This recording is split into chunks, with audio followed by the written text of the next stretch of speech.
I've been playing Star Wars Outlaws a little bit. Oh, yeah, I saw that. Actually, been playing it a lot. By which you mean you've been playing Sabacc a lot. It is a lot of fun. I'm sure.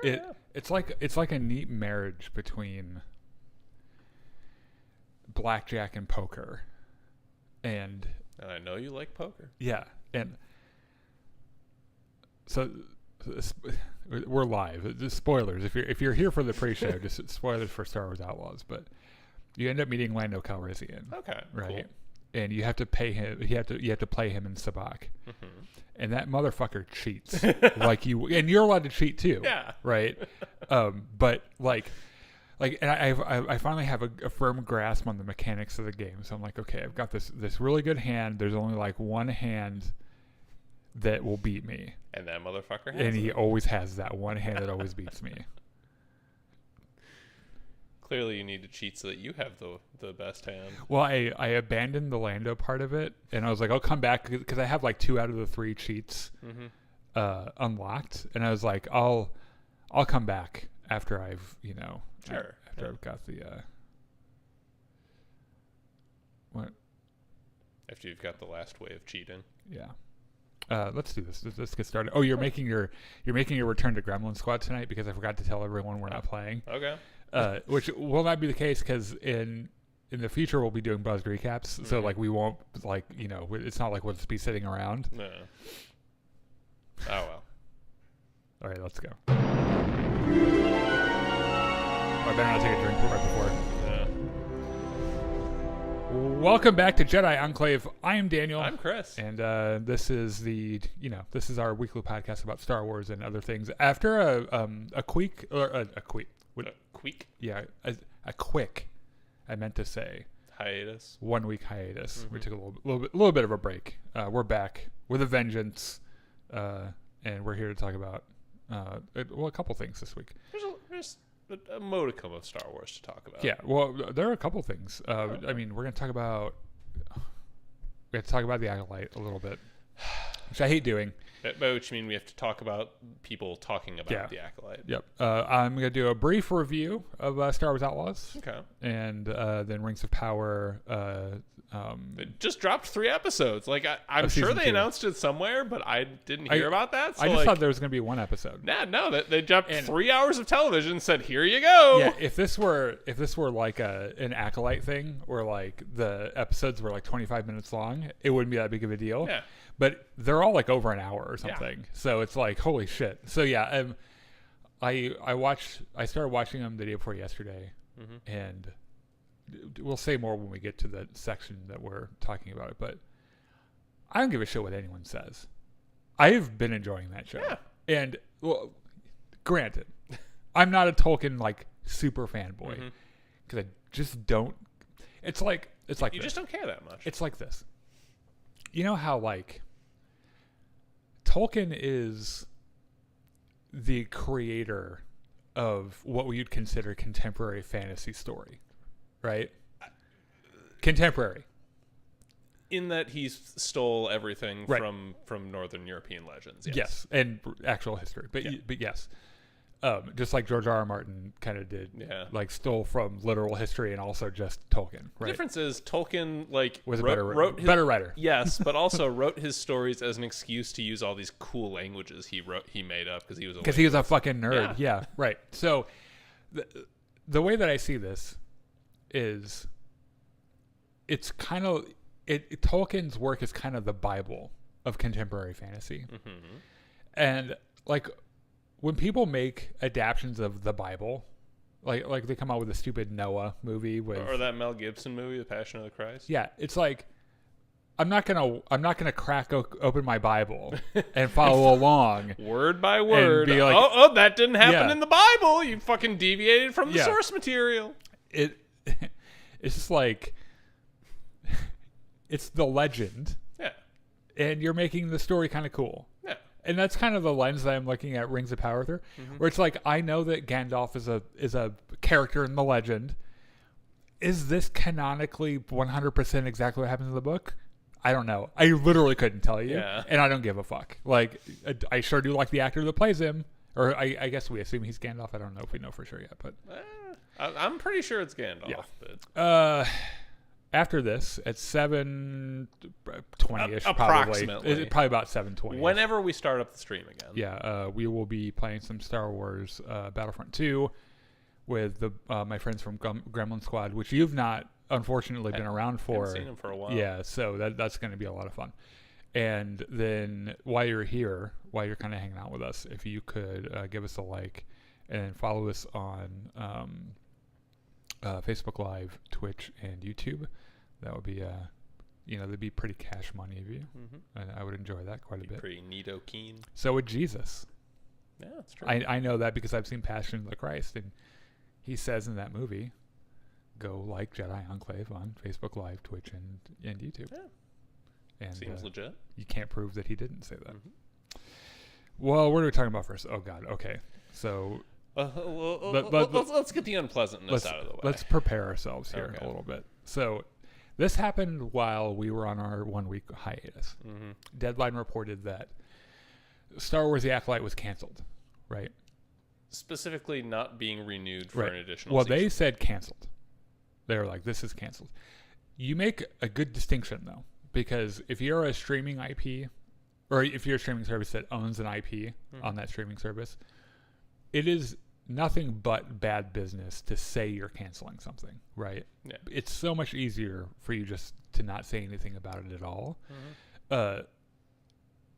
Don't get me the wrong way. It is effectively canceled. Yes. Like that's the effect.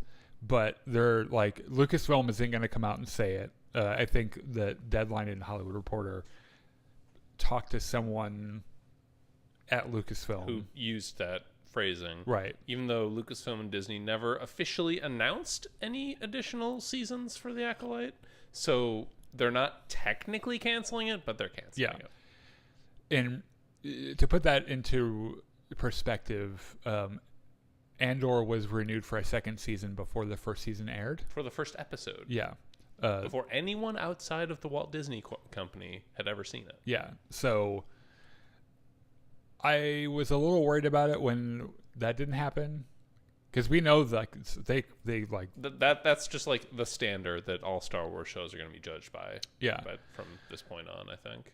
So there's that whole thing, and there were some comments on a YouTube video that we did a couple weeks ago about, like, you guys are a Star Wars channel. Why, like, it's suspicious that you guys aren't talking about the Acolyte cancellation. Is it because you guys are woke and blah blah blah blah blah? And it's like, well, first of all, we were on a 1 week hiatus, as I just famously said. Yeah. We just didn't have a show last week when it happened. Yeah. But also, can we call it what it is? Okay. A bunch of angry incel dumbasses got very loud on social media and ruined Star Wars for everybody. Yeah. That's what happened.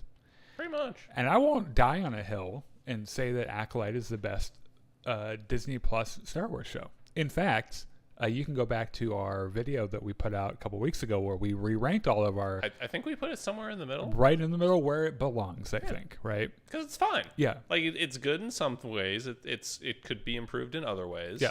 And it's just overall a decent time. Right.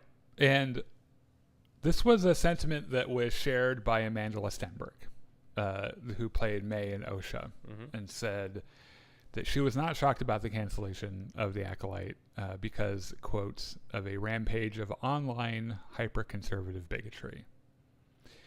I think she's exactly correct. Yeah. There's, like, show me where the lie is, because that's what it is. Like, if you're a Star Wars fan, you've been hiding under a rock, and you don't understand, like, the online phenomenon that was the, like... If you're a Star Wars fan who doesn't interact with other Star Wars fans... Online, which, by the way, tell me how you do it, because that's fucking great. But if you are, you might be shocked to learn that a lot of people who call themselves Star Wars fans are bigoted man babies. Yeah.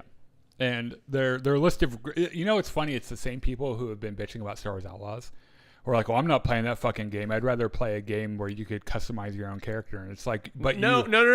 You want to play as a male character. Yeah. Probably also a white male character, because that's the only way that your PP feels big. Yeah. And it's like, you weren't saying any of this shit when Jedi Survivor came out. No. I wonder what the difference could have been. I wonder. Ahmed Best and John Boyega came to her defense online, which I thought was really nice. Ahmed Best has probably the best perspective of anyone about this. And Lucasfilm isn't going to tell him to shut up about it either. No. Because, like, after everything he's been through, and the fan reception of him, like, showing up in The Mandalorian and shit. Yeah, and people have fucking loved that. Yeah. So they came to her defense. I think Ahmed Best said something to the effect of, go off, queen. Yeah.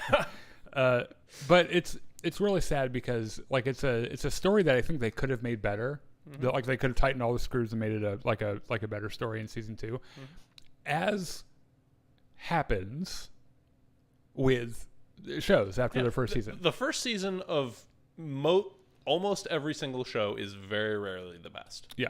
Because showrunners learn more about the show they're doing, and everyone gets better at their jobs as you do it. The actors figure the characters out a little bit more, and like everything just kind of it just all clicks together a little better. There is a fan petition for renewal, Renew the Acolyte fan petition that has reached 60,000 signatures. I checked it earlier today. Good for them. That's quite a few people. Fair number, yeah. Just hours after that petition launched, a rival petition calling for a non-renewal, not to renew, has to date garnered 5,000 signatures.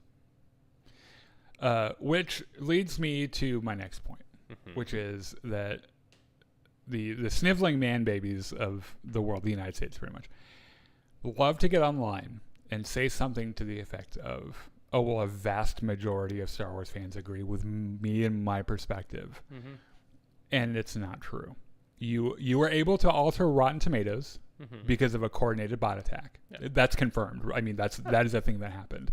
And you'll notice now that Rotten Tomatoes has made changes so that can't happen again. Oh, good. Right? Excellent. That wasn't a vast majority of people. That was you and some other incels that Yeah. I don't know what the fuck. And it's not worth arguing people like this, because it's like, if you were to go to, that, like, the stereotypical, you go to Central Park and play chess in New York City. Yeah. Arguing with these guys is the same as doing that and going down and playing with a pigeon. And the pigeon just walks around and knocks all the pieces over and shits on everything and flies off and thinks that they won. Yeah. Right? That's what they're doing here. Yeah. They're walking over the pieces, they're shitting everywhere, and they're flying off pretending like they won. And what sucks is that, like, Disney is sending, or Lucasfilm is sending the wrong message with this, which is that you gave in to the terrorists. Yeah. That's what you did. You fucking gave in to the terrorists. It's hard for me to 100% buy that, just because there are the pigeon part or the other thing, the giving into the terrorists part. Yeah. Because there are business considerations that Disney, a corporation, is going to make. Yeah. They're going to look at it and say, okay, did the money we made from people subscribing to Disney Plus to watch this show, did that equal out our production costs? Can we project that forward to see what we're going to make from another season and what it'll cost to make that season? Yeah.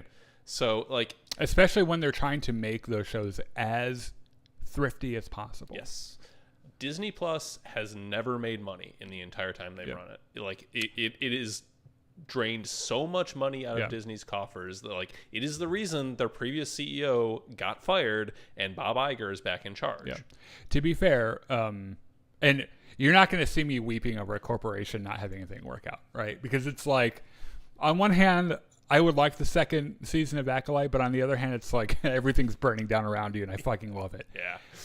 Streaming services generally don't do well on paper where cash flow is concerned. Netflix famously is like, I don't know, $10 billion in debt or something. Yeah. But they're more concerned about other metrics, like how many yearly subscribers and getting that number. Like everything is about perpetual growth, despite the fact that it's impossible. Not just that your numbers are bigger than last year, but that you're growing at a bigger rate than you did last year. Yeah, it's insane that that's a metric we measure that shit by. And look, there are a couple, like, Acolyte's viewership was lower than the other Star Wars Disney Plus shows. that could be for a vast number of reasons. I'm sure some of it was that some people didn't like it, and that's fine. Yeah. Like we said, it was mid, right? It was fine. right. So like I'm sure that there would be other Star Wars shows that got better viewership. And the other thing is, Acolyte's budget was insane. It was like $200 million, I think. Oh, jeez. Like I think going toward $200 million. It was. I'm gonna look this up real quick because I want to make sure. And assuming that's correct, it's very hard to assume that anyone... $180 million. Jesus Christ. Okay. So and there were how many episodes? 8? I believe so. So that's 22.5 million per episode. And look, the show looked better than like Kenobi and Book of Boba Fett. It looked good. It had good actors. But it did not look $22 million, nearly $23 million an episode better, right? Yeah. It didn't look like House of the Dragon or Game of Thrones. Or, oh my God, dude. We'll get there in a few minutes, but I can't believe how good that show looks. It's just insane how good it looks. So there's not much more to say about this. It's worth pointing out that this does not mean that those characters have been decanonized and that we'll never hear from them again. They haven't gotten the World Between Worlds treatment where fucking, I don't know, some white male savior comes in and says, no, you don't exist anymore. Yeah. And then Osha and May just poof into it. They'll have Thanos show up with the Infinity Gauntlet, and that's how they'll bridge Star Wars and MCU. Yeah, exactly. Then Brie Larson can come in and destroy everything. So, like, we'll see these characters show up probably, or at least some of them will show up in other stuff. I kind of expect either a novel or a comic book. Yeah, series. Or both. Yeah, something to finish up that story. Nick in his camera says, "Of course we are, but how dare you?" I can't remember what I said. I have no idea what that's in context of, but thanks for watching. Yeah, the number. I wish I had money for every time someone throughout my life has uttered "How dare you." I have that effect on people. I'm very sorry. It deserved to have another season to figure it out. I was just so surprised that it was quote unquote okay. Me too. I wanted it to be really good.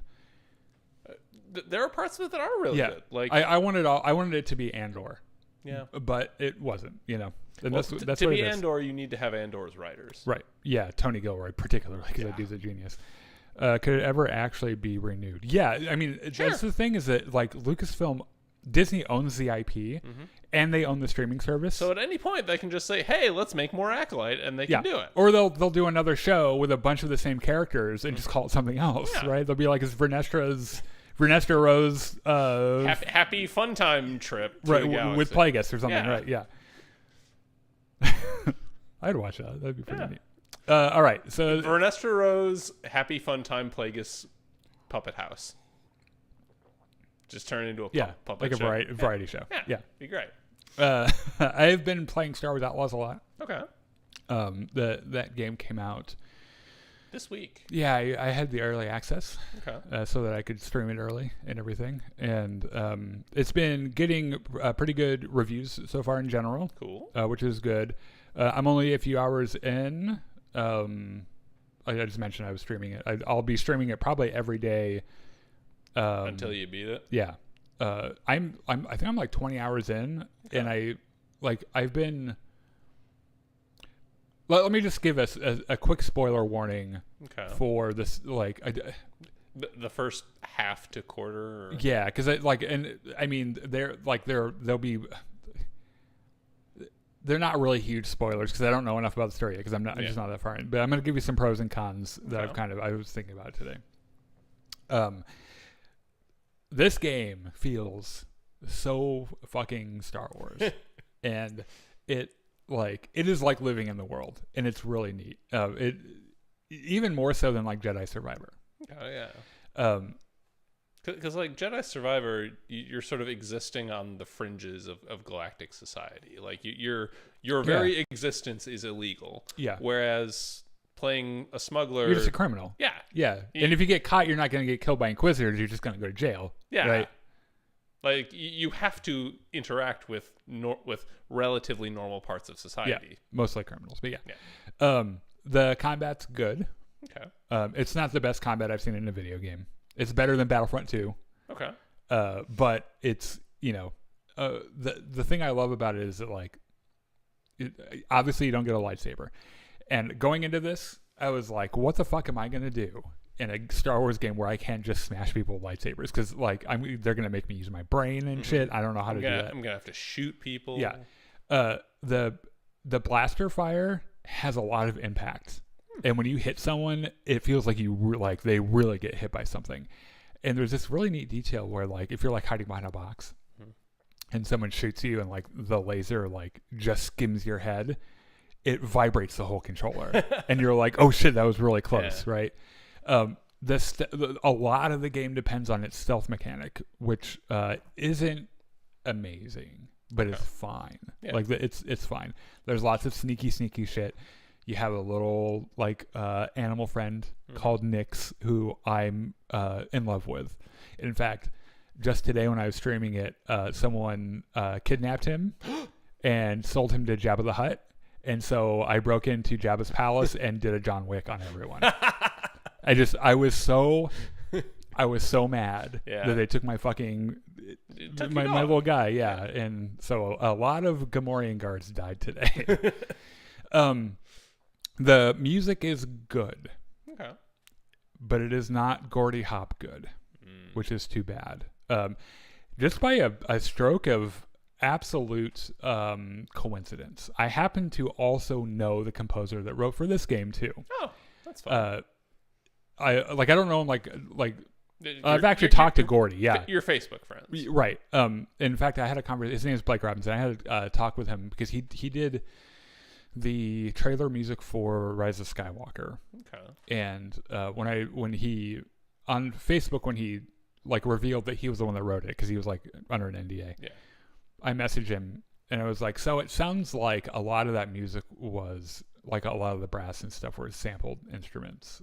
And I was like, can you like confirm that? Because like John and I were having it. He's like, no, that sounds real. And it's like, no, that's like, I know exactly what sample that is. And he's like, no, they're samples. It's like, yeah, that figures they wouldn't like hire a whole orchestra for the trailer or whatever. And not to shit on Blake Robinson, he's a freakishly talented composer, and I don't dislike the work. And there are a couple bangers too, where you're like, oh, this sounds really neat. But there's something about Gordy Hobb that is so decidedly John Williams, but like in his own way. Yeah. And I really love it. And I miss it on this a little bit, but you're not playing a Jedi character. No. So you don't have to have the Force theme. Yeah. It's like all that crazy, like John Williams shit that just hits you really hard in the chest. You don't necessarily have to have all that shit. You can have cool, like Stranger Things sounding electronic stuff, which comes up in the game a lot. And he quotes different Star Wars things too. So like when you're sneaking around an Imperial base, he'll do the dun dun dun digga dun da da dun bum ba that like Death Star theme. He'll pull that out and dust it up. I assume he pulled out the Jabba theme for Jabba's palace. No. Oh. But when I got on Tatooine, when I arrived on Tatooine, there was some very clear Mandalorian quotes, which I thought was interesting because you wouldn't necessarily. I mean, Tatooine is like from the OG Star Wars. You wouldn't necessarily be like, "Oh, that's from Mandalorian." It's like it's from fucking Star Wars, dude. Yeah. But okay.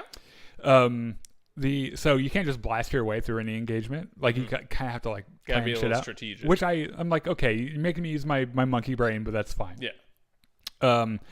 There is a whole Starfighter thing.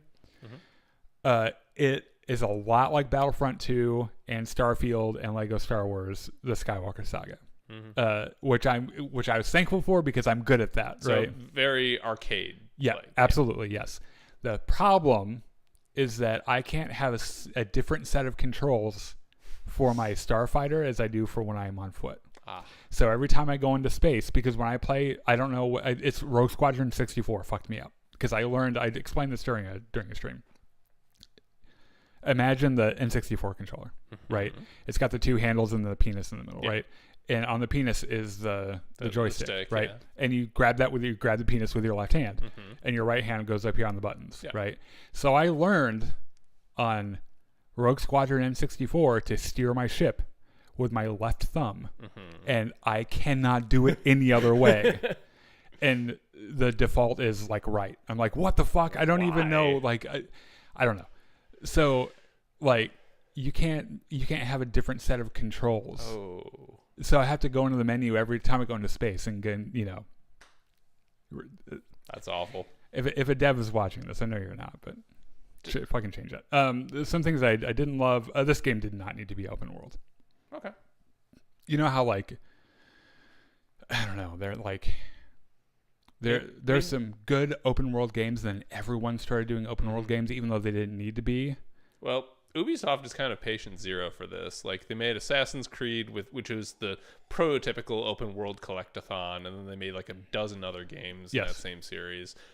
Far Cry, right, which is exactly the same way. Massively open world collectathons. Go here. Oh, there's a little side quest. You can do that, and there's a side quest on the way to do the thing for the side quest. Yep. And you got to do the like the radio towers and all the different. It is not Far Cry bad.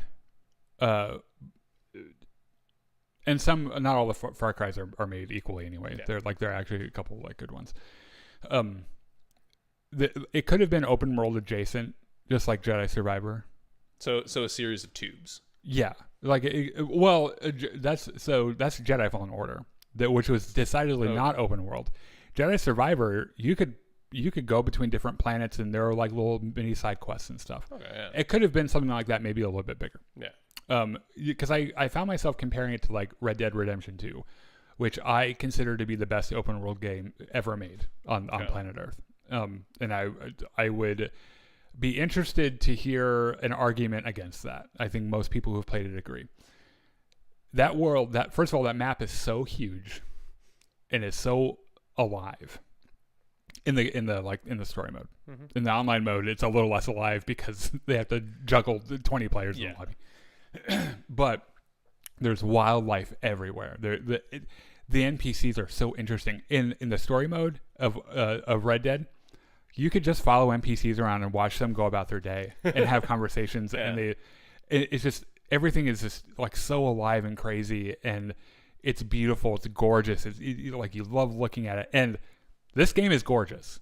Like a lot of it, like I've had a couple of graphical glitches, but for the most part, it looks really, really good. Yeah. So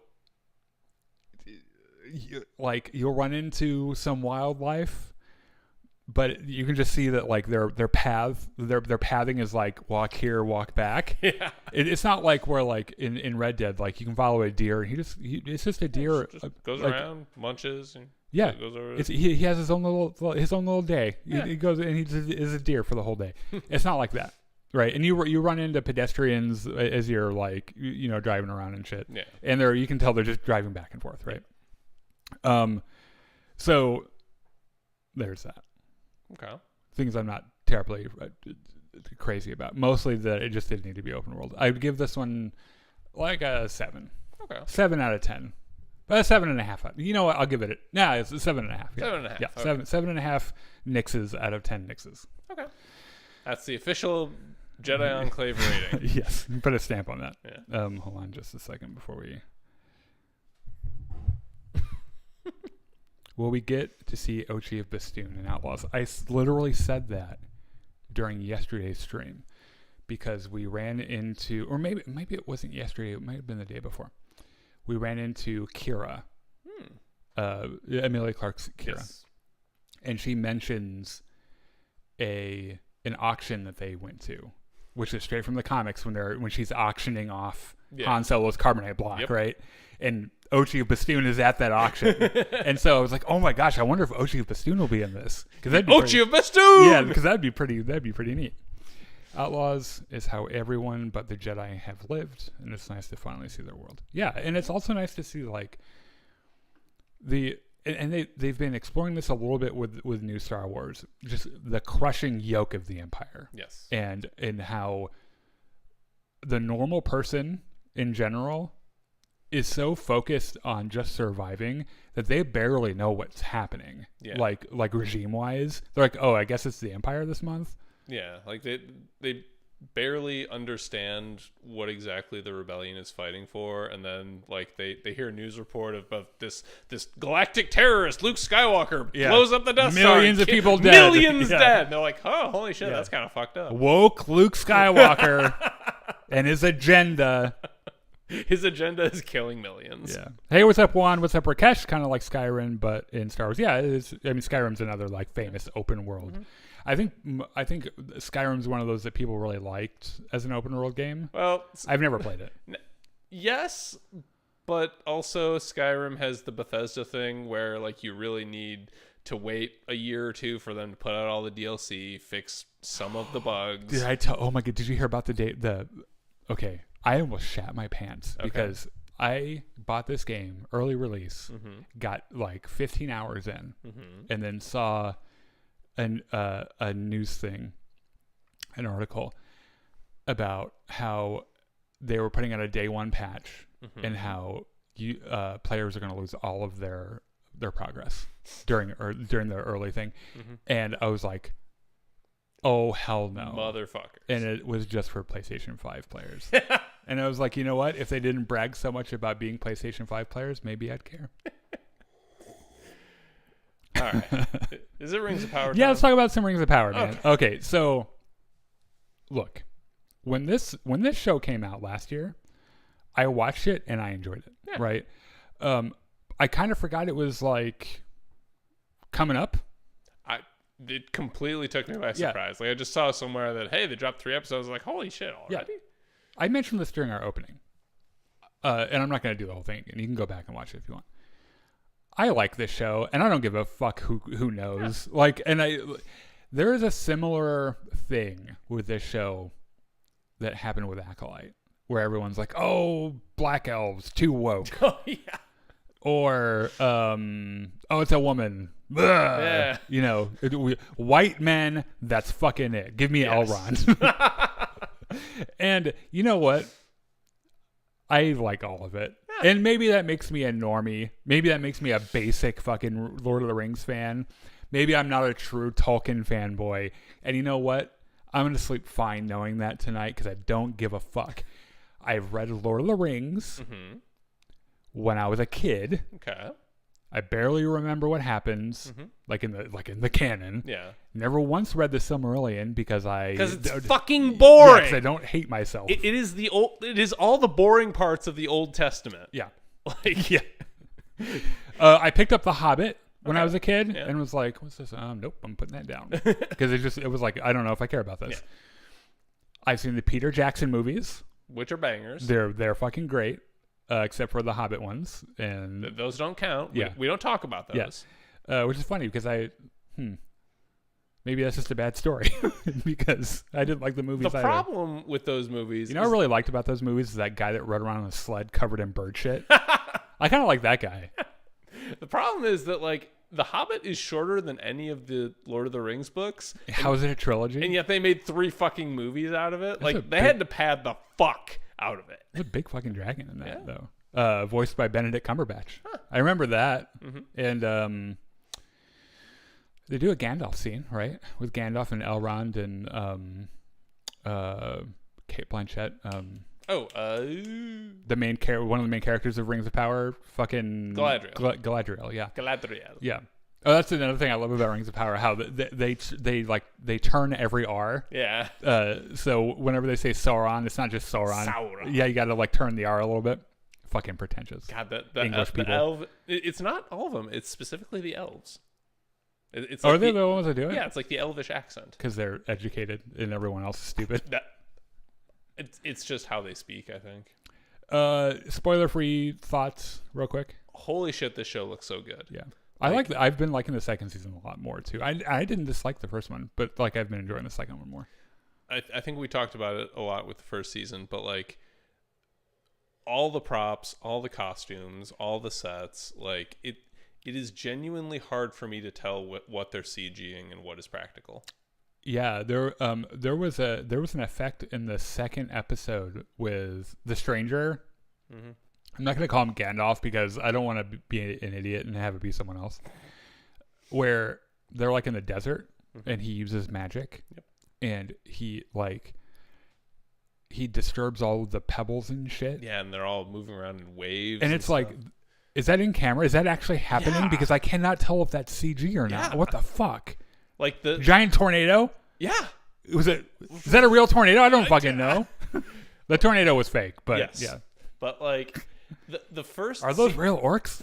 the first season was the most expensive season of television ever produced. Yes. Like by a lot. And I would be astonished if this season was any cheaper. Yeah. Like, but they're getting their bang for their buck. Though. Yeah, like really I can only assume Jeff Bezos is a huge Lord of the Rings fan and is personally funding all this shit. Because that makes me like it less though. Don't say that. You know what else really rocks in this show? The soundtrack. Yeah. Bear McCreary, and you can an exec at Amazon's like, Bear, listen. We need this to sound like Peter Jackson's Lord of the Rings. He's like, say no yeah. more. So, because we need people to, we can't legally say that they are in the same universe, but we need them to hear it. Something has changed because like this is now the Lord of the Rings, Rings of Power. Was that not in the first one? I don't think so. Did they kill someone to get the rights? I don't know what happened, but it is right there on the title. Who's in charge of the Tolkien estate right now? They probably like kidnapped their kids. Probably Christopher Tolkien. They're like, we're gonna kill your kids unless you give us the rest of the story. Jeff Bezos is gonna come to your house. No, Jeff Bezos doesn't go to your house. He sends his ninjas. Yeah, I imagine if they really wanted me to do something like that for Amazon, they would just have Jeff Bezos come to my house and like read out of the Target sale paper and be like, "Oh, you're so weird. No, I'll do whatever you want." So yeah, I think so far, I like it. I think it's cool. Good music, good fucking visuals. Yep. The performances are good too. I don't think there are any actors in this show that I don't really love. Caleb Brimbore's assistant has some kind of weird line reads. The woman. Oh, I barely remember her. There was also one other character in Numenor when what's his name was looking at the king's sarcophagus and musing about something, and like she walks up to him and she has a kind of weird line read. Is she the one that finds the ball? I don't think so. Or is it someone else? I think it's someone else. So but all the main characters do a fantastic job. Most of the supporting cast is fantastic as well. So we're gonna do spoilers. There's no way we get through all 3 episodes in time today. Not in full detail. Yeah. Right? So if we miss a detail that you really enjoyed, let us know in the comments. But I like how the first episode just starts with a Sauron origin story. Yeah. With like, so I guess they recast Adar, didn't they? Maybe. Because he was played by Uncle Benjen. He looks very similar. Yeah. From what I remember, at least. I think they have similar northern faces, I guess. Okay. But they're definitely different actors. Oh, okay. Yeah. I know Uncle Benjen's face anywhere. I've seen Game of Thrones so many fucking times. So Sauron is talking to the orcs saying, "Hey, everyone fucking hates you. Your only way forward is with me, so fucking do what I say." Yes, I'm the white man here. Listen to me, please. And then Adar's like, "I'm just going to stab you with this crown now." I like how he was like, they had the big Sauron crown. Yeah, the big spiky metal crown. And he's like, I'm going to put it on you the right way. Psych! Psych! Yeah. And then all the orcs just fucking stab him to death. And Adar's like, actually, you're going to work for me now. And the orcs are like, yeah, okay, this seems better. That's fine. And then like Sauron's blood. He might stab us with a crown. We better listen to him. And Sauron's blood like turns into this black goo. Is it blood or is it just Sauron? It's something. It's the essence of Sauron. It sinks down into the bottom of a mountain, and he like starts eating rats and shit. And like he's a really gross blob. Yeah, thing. He's like it's kind of like a carpet. Yeah. He's like a little tenderly carpet. It's you know what? It's how I imagine Voldemort probably was after he got. Yeah. You know, after he tried to kill Harry. And, that's probably how he existed for a while, close, right? Yeah. He starts small. He's like, okay, I'm gonna pace myself. I'm gonna start with a rat. Eat this rat, and then I'm gonna go eat this lady. Yep. And probably her horse too. And then he turns into the guy we all know. Oh, Halbrand. He's that's his name. Fucking hot. That man is very pretty. He runs into some people who are like running away from orcs and like, hey, come with us. And he's like, okay, I guess. Yeah, they they try to cross the narrow sea. Mm-hmm. And the fucking sea serpent breaks the ship, and he's like, I'm gonna take this symbol of the King of the Southlands now. I could turn this into a story. I bet. I like how they're in the bottom of that ship having that conversation, and like the sea monster shows up, and there's like a look of recognition on Sauron's face or on Halbrand's face. Yeah. He's like, oh, I know what you are. He's like, I know this guy. Yeah, it's Jeff, the sea monster. He's like, hey, don't eat me. And Jeff, the sea monster's like, okay, I'm gonna go over here now. Yeah. They probably met each other like the evil conference or something. Yeah. And he's like, it's my boy Jeff. And so that's how we figure out how he meets Galadriel, because she is going to heaven, right? She's like, she was on the boat to heaven and then was like, fuck it, I'm not going, and jumps off. I don't want to go to heaven. I'm going to jump into the ocean, and comes up on this shipwreck. And then she finds Halbrand, and she's like, you're hot. And he's like, I know. You want to be friends? And she's like, depends. Are you the king of anything? And he pulls that fucking thing out. And he's like, king of checks notes, the Southlands. Yeah, I am indeed a king, according to Says this. right here. And she's like, great, we can be friends. Yeah. And then we figure out, like, all that shit happens, which, by the way, that reveal in season 1 of how, because I think everyone suspected that Halbrand was Sauron. There was something shifty going on with him. But like their final reveal when they actually came out and said it with the reflection in the lake, incredibly well done. Oh, it was so good. So Galadriel is chasing Elrond through the woods because he has they got the rings. Yeah, he has the rings. She wants them. He's like, no, you shouldn't use it. He's like, I want to use them. By the way, it looks like they're having just a friendly chase through the woods. Yeah, and not like Elrond has the most powerful, dangerous rings in all of the universe, and he has a bag full of nuclear bombs, and she wants them. Yeah, and like, but they're like, because they're elves and they frolic everywhere. Yeah. They're like, oh, look at me. Well, I mean, Galadriel's not going to pull out a bow and arrow and fucking shoot him. Or she anything. might. That's her friend. She fucking might though. She's pretty. Is Galadriel going to have to stab a bitch? I hope so. I would watch her stab a bitch. Yeah. So, I think she did stab a bitch in the first season, probably. She stabbed multiple bitches. Yeah. I like her, by the way. Yeah. She is one of those figures in the show that a lot of the internet trolls and comments are like, oh, I don't like her. And it's like, is it because it's a girl? Is it because you couldn't win against her in a fight? Yeah. And you spend your day imagining you winning different fights with different people, but here comes Galadriel and she just kicks you right in the nuts. Is that why you don't like her very much? So they get to the king, and the king is like, Galadriel. Gil-galad. Gil-galad. I remember that because I have the wiki open in front of me. I don't like that man's face. I'm sorry. It's a little weird. I've said it. He's got a little bit of a thing here that this is like some skin or something. I don't know. He has a very soft, untrustworthy face.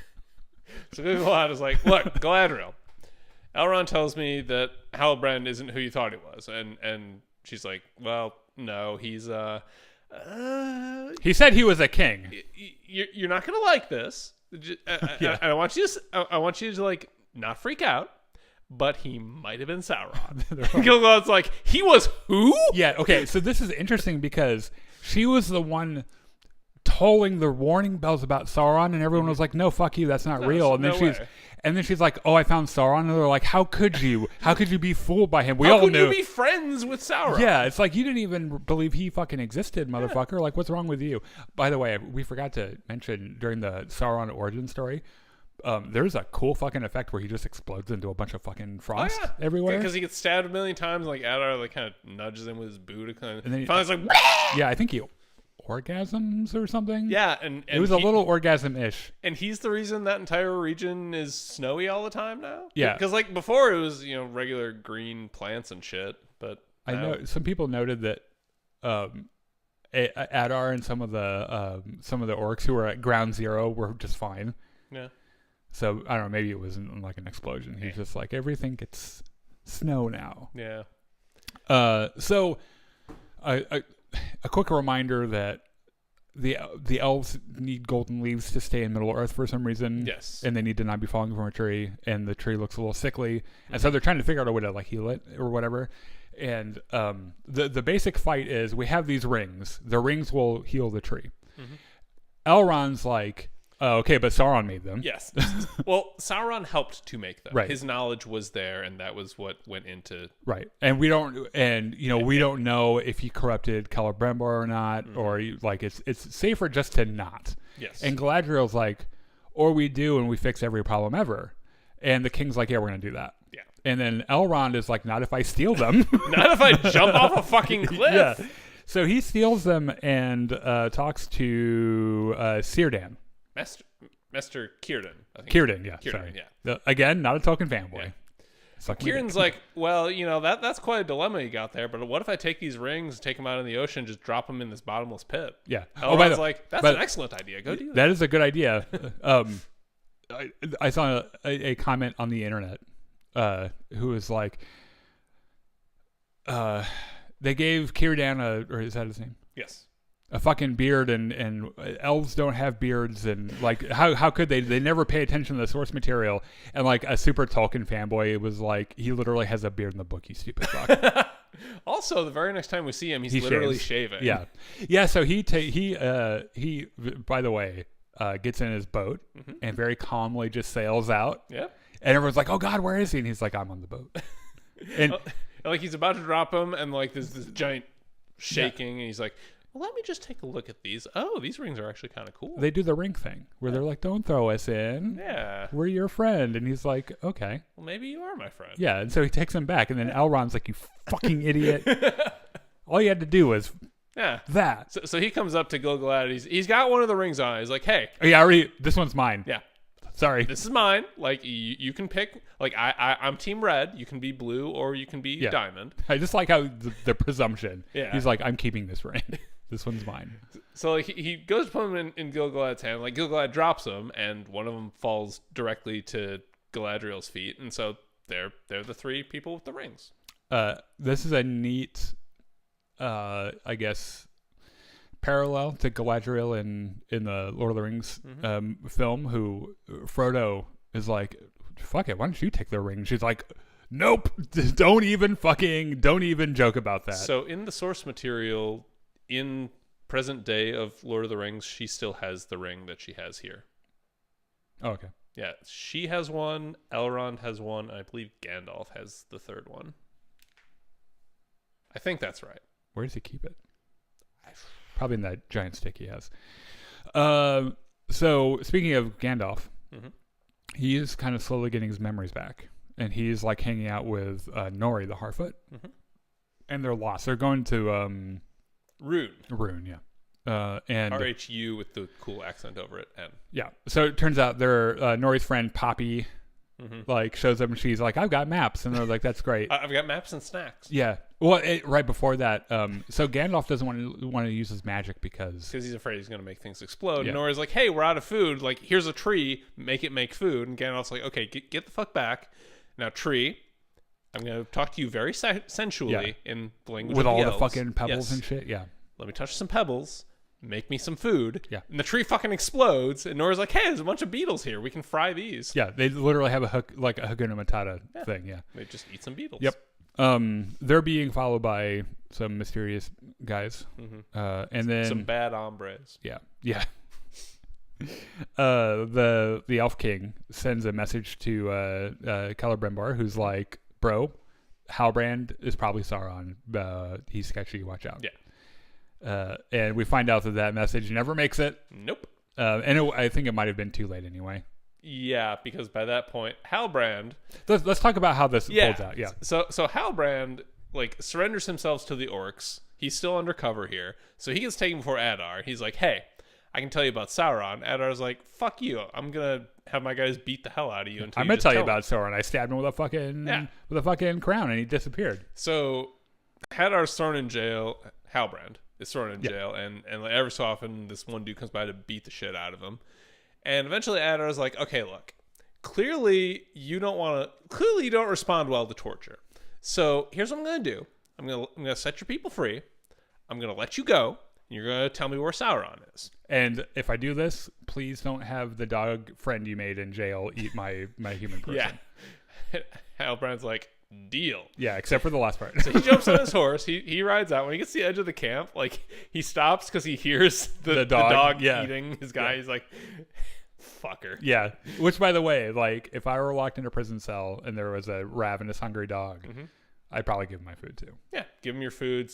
Speak to him in the black language. Yeah, that's how you make. That's how I made friends with my dogs. I gave them turkey legs and spoke in the black language. Black tongue, whatever it is. Anyway, so Halbrand gets to Celebrimbor's house and he's like, "Hey, I want to talk to Celebrimbor." And the guards are like, "You can't talk to Celebrimbor." He's like, "Well, that's okay. I'll just hang out here." He's playing Xbox right now. Sorry. Yeah, that's fine. You know, I'll just hang out here. You won't even know I'm here. It's fine. So he hangs out there for like 3 or 4 days, and it starts to rain. And Celebrimbor finally comes out and is like, dude, you need to get the fuck out of here. Like I like so like he's got that assistant that comes out. The guy comes out with a fucking incredibly that umbrella, ostentatious yeah, elven that umbrella. was pretty funny. That is so extra. I met his female Oh assistant. yeah. Who Halbrand happened. He's such a fucking manipulator. Yes. That he turns and like shows his bloody scars a little bit. And she's like, oh, she's like, oh no, he's hot and he's hurt. Yeah. And he's like, oh, I've got her. Boys, I've got her. I've got this. Ladies and gentlemen, we got her. Yeah. And it was her talking to Celebrimbor, who's like, he's so cute, and I think he's hurt. Should I bring my shawl? And he's Celebrimbor's like, I promised Galadriel I would not talk to him, so I'm not going to talk to him. Also, I don't own any shawls. Do you? That is bullshit. Every elf owns they're very shawl, very shawl centric society. But yeah, he gets his he. I think to Halbrand, if he can just get face to face with him, he can get his little Sauron tongue in his ear, and then that's it. Right? And he does, because as soon as Celebrimbor comes down there, it's like, oh well, I could tell you what's going on, but I can't. It'd be better if Galadriel did. And he's like, oh, you talked to Galadriel. Yeah. You talked to the king. You talked to Elrond. So tell me what's going on. Yeah. And fucking Sauron is playing this guy like a goddamn fiddle. Yes. Yeah. Like that fiddle that plays the Rohan theme. And so that weird Nordish or like that whatever. It was. Yeah. So they get up to Celebrimbor's house, and like Sauron just has his feet kicked up. He's eating and having a great time, and so it turns out. So Sauron tells him, yeah, the rings worked, everything's great, and Celebrimbor's like, great, let's get drunk. I've had this wine for 3,000 years. Yeah, it's older than Jesus. In the middle of all this, the dwarves are having some trouble in Khazad Dûm, right? Yeah, because Mount Doom is exploding, and that's sending tremors through the mountain that like blocks off all their. Also, they overmined it, right? Like they're getting too greedy with their trying to get the mithril out or whatever.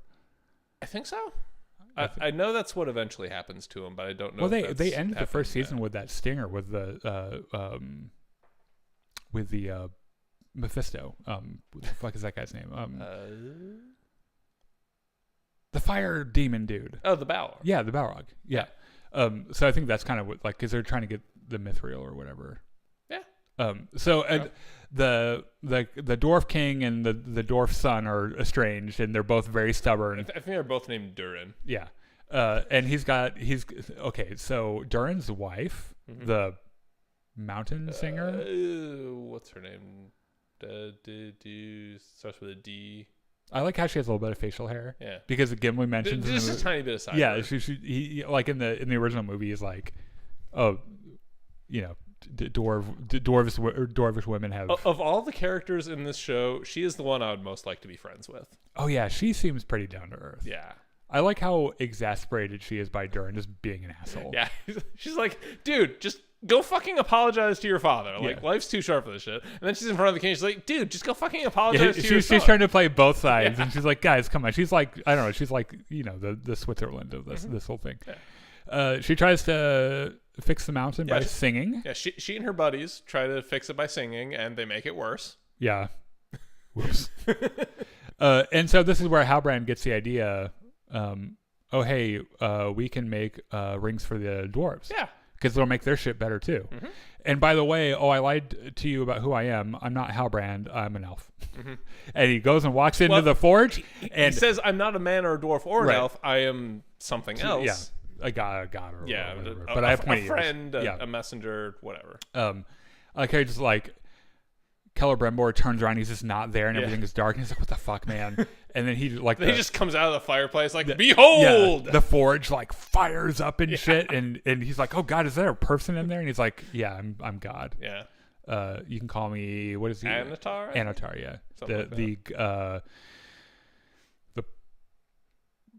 The something of gifts.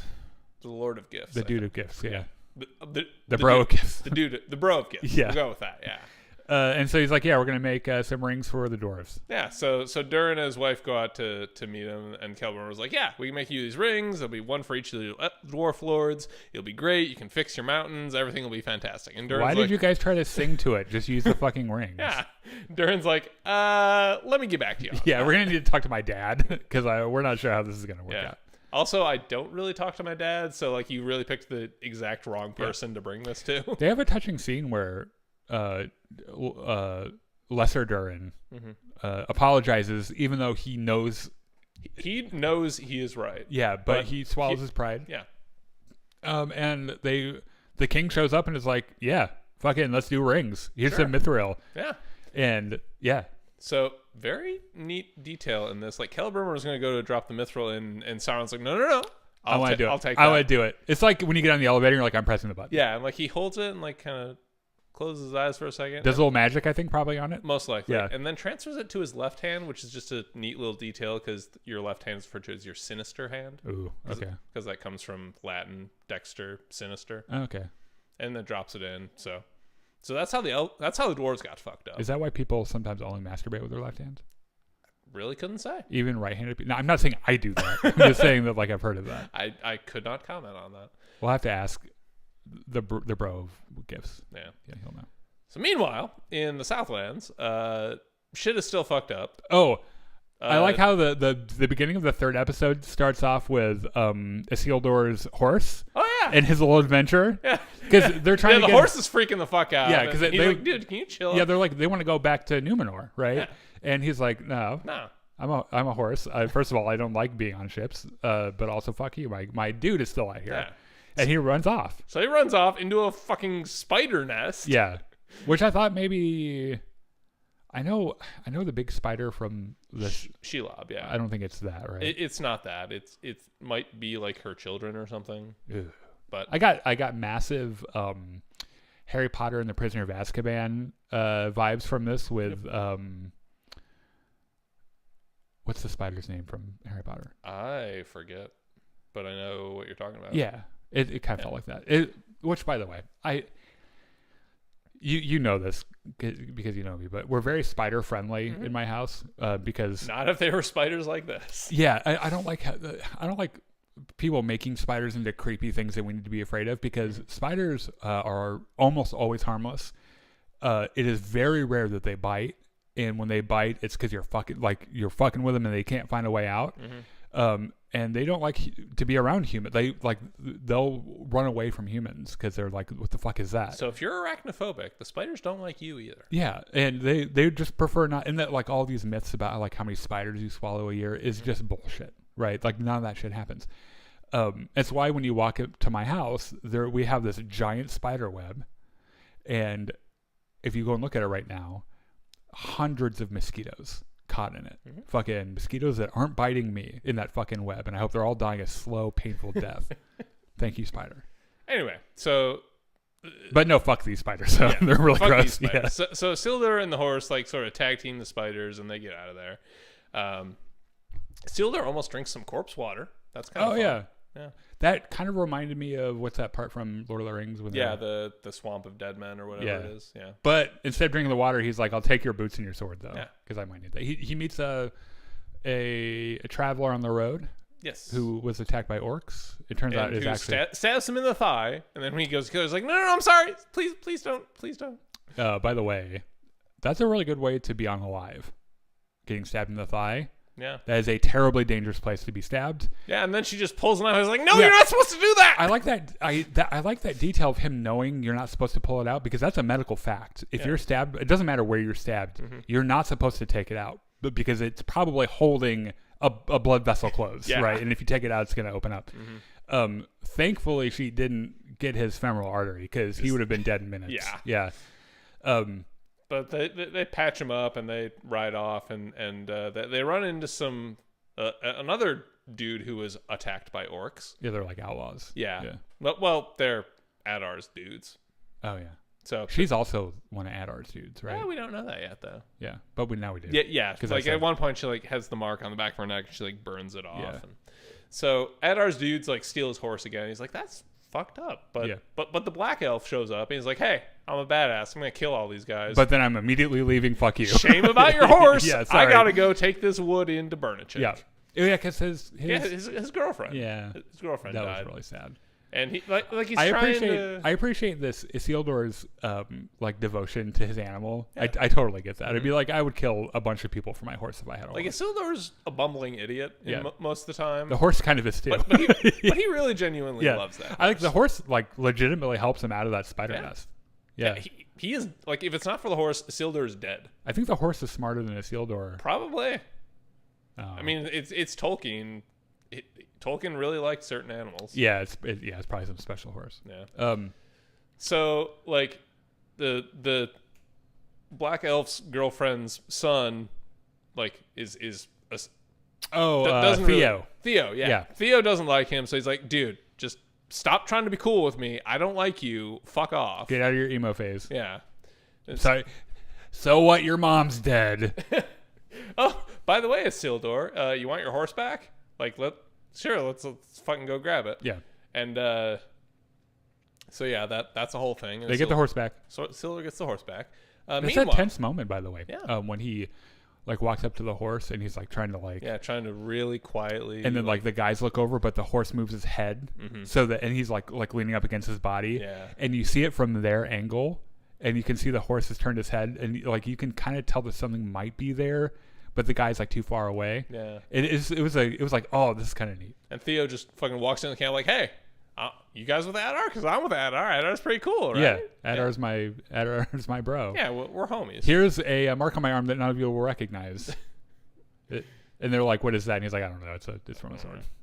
But they managed to get away with the horse. Meanwhile, in Numenor, the king's daughter is about to be coronated. We got some politics. Except there's some people who think that she shouldn't be coronated and that her cousin, I think, should be the dude with the beard. Pharazôn. Yes. So they're like, it's the Donald Trump of Numenor. Yes, probably. And so there's this. Except he doesn't seem like he's an idiot, actually. So he's not at all. And the queen is having some trouble because she kind of started an unpopular war and got a bunch of people killed, and people. And no one cares that she's blind. Also, she's kind of using an elvish ball of visions. Yeah. To do things. To see visions. Yeah. So at her coronation, in that secret room with that fucking cool, she got that bracelet that turns into a key and shit. Yeah. That's pretty neat. Yeah, that's pretty neat. So at her coronation, this one comes out and says, hey, you were fucking using this rock to see things. That's fucked up. And she's like, I don't deny it. And they're like, oh. Yes, that is mine, and I may have used it a couple times. But it's okay, because I'm the queen. It's fine. But they're like, yeah, but we don't like elves. Like, did you forget that that's our defining character trait? We don't like elves. Yeah, that's the one thing we don't like. That's our one thing. And then an eagle shows up. Yeah, an eagle shows up and Pharazôn walks up to it like, please don't. I can be king. He's like, please don't eat me. Please don't eat me. Please don't eat me. Yeah. And they're all like, the eagle likes Pharazôn. Hail Pharazôn. I like how the eagle's like, I have no idea what you're saying. I just landed here, bro. Like I'm not gonna lie to you. It was in this moment I just realized that there was a birdseed down here, and I came down to get that. Okay, bye. Like flies up. And they're like, I'm going to be king. Also, like, 12, 15 foot tall eagles are a terrible way to run your government. Oh, yeah. It's almost as bad as a god running your government. What's the line from Monty Python? Women in lakes throwing swords at people? Never mind. You'll explain that during the Battlefront stream. Okay, I will attempt to. But yeah, that's most of the stuff that happens. Yeah, aren't the eagles like hyper intelligent though? Yes, that's another Tolkien thing. So do you think he landed on that thing and he was just like, these fucking idiots? Well, the way he was like kind of rearing up and not really happy about Pharazôn, I thought he was like, I'm here for the other chick. Yeah. What the fuck's wrong with you? I'm here for the actual ruler, yeah. But if you're gonna be a dick about it, I'm just gonna fly. Politics is all perception is real. Yep. And so if they can spin it as, oh, the eagle looked at me, so I'm the king now or whatever. Never mind the fact that he was like flapping his wings and trying to bite me and pooped on my lawn. The queen's like, yeah, but he looked at me, and they're like, how do you know? You're fucking blind. Yeah. You don't know what happens. Yeah. They all looked at me, right? And everyone's like, yeah. Yeah. Yeah, Pharazôn's cool. I think that's about it. That's the gist of it. Yeah. Yeah. We'll be back next week with the next episode. Or maybe 3. Who knows? Yeah. How fast? I don't know what the release schedule is. Yeah. I think next week we're going to also start up our Buzz Recap series again, and start with the immediate aftermath of Jon Snow getting stabbed. Yeah, I think it's Game of Thrones season 7. I've lost track. Which is, I think season 6 is when he dies. So season 7 would be. Okay. Yeah. or maybe it's I can't remember. Closing in on the end there. Yeah. This is the part of the show Game of Thrones where like there's so much cool shit that happens, but the fan reception starts to vary wildly right around this part of the show, right? And if you don't know what that is, Chris and I get a little sauced, and I get my map out of Westeros and Essos. Drag portraits around. Yeah, and I explain in detail the politics of it all and everything. I'm just like, yes, shallow and pedantic. Yes, and then you get to a part happens because I made you watch, and you're like, I remember that. Yeah. So yeah, we'll do that next week, I think. Here in a couple minutes, we're gonna reset and play some Star Wars Battlefront with our friends. So you should join us for that. That'll be a lot of fun. Real quick before we go, Rakesh says the Balrog. Disa is Disa. Yeah, she's great. Yeah. 3 for the elves, 7 now for the dwarves, coming soon, 9 more for the men. 9 for mortal men doomed to die. Yeah. Dun dun dun. He wrote out phonetically. And then Boomhauer. Oh yeah. Rings of Power rocks. Haters gonna hate. I agree. Yeah. Hobbit is for a much younger audience. Also true. The White Council. Thanks, y'all. Okay. This is why you should look at the chat while we're doing this, Yeah. because I go back and read it. I'm like, what the fuck does that mean? What is that in reference? And I know that's in response to something we said, but it's like, I don't remember that. That was 5 minutes ago. Yeah. I don't remember anything from It's 5 probably minutes ago. 20 minutes ago at this point. Anyway, we'll be back here in a few minutes. Come by, say hi to us. We'll chat about